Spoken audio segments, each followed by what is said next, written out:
जेब खाली हो फिर भी मना करते नहीं देखा, मैंने पापा से अमीर इंसान नहीं देखा। ये कहानी है एक मूर्तिकार की।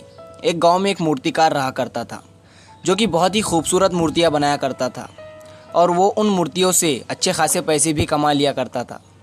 एक दिन उसकी खुशी दुगनी हो गई जब उसके घर में बेटा हुआ। उसका बेटा भी बचपन से ही मूर्तियां बनाने में लग गया था। उसका बेटा जैसे ही बड़ा हुआ तो वो भी बहुत ही खूबसूरत और अच्छी मूर्तियां बनाने लगा। बाप अपने बेटे की इस कामयाबी से बहुत खुश हुआ करता था, लेकिन हर बार वो अपने बेटे की मूर्तियों में कुछ ना कुछ कमी निकाल ही लिया करता था।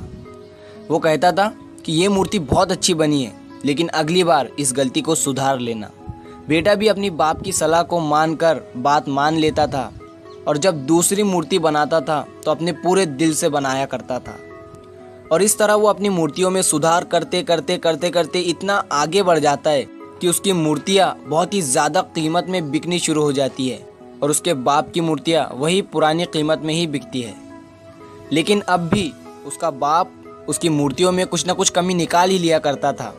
बेटे को अब ये सब अच्छा नहीं लगने लगा था, लेकिन फिर भी वो अपने बाप की सलाह मानकर उस मूर्ति में सुधार कर ही देता था।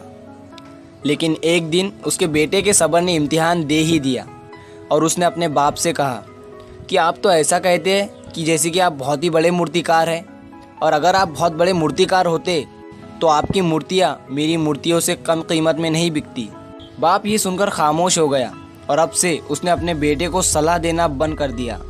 कुछ दिन तो बेटा खुश रहा, लेकिन कुछ दिनों के बाद ही उसने ये नोटिस किया कि लोग अब मेरी मूर्तियों को ज़्यादा पसंद नहीं कर रहे हैं और मेरी मूर्तियाँ पहले से कम दाम में बिक रही है।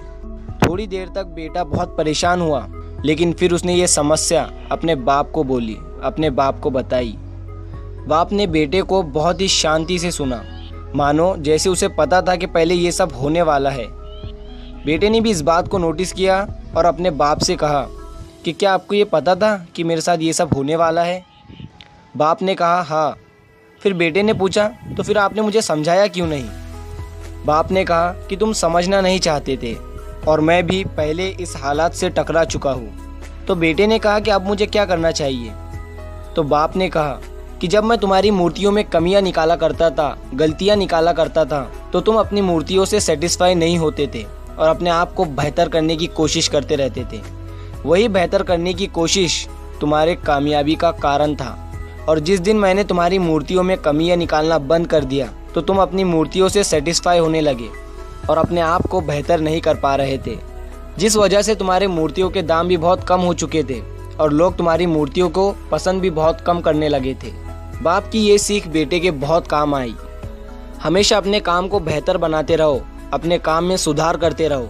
मैं और इससे क्या बेहतर कर सकता हूँ और मुझे कितना बेहतर करना चाहिए, ये सवाल अपने आप से पूछते रहो। तो कहानी पसंद आई हो तो अपने पापा के नाम इसे एक लाइक ज़रूर कर देना और ऐसे ही मोटिवेशनल स्टोरीज़ देखते रहने के लिए हमारे चैनल को सब्सक्राइब ज़रूर कर दीजिए।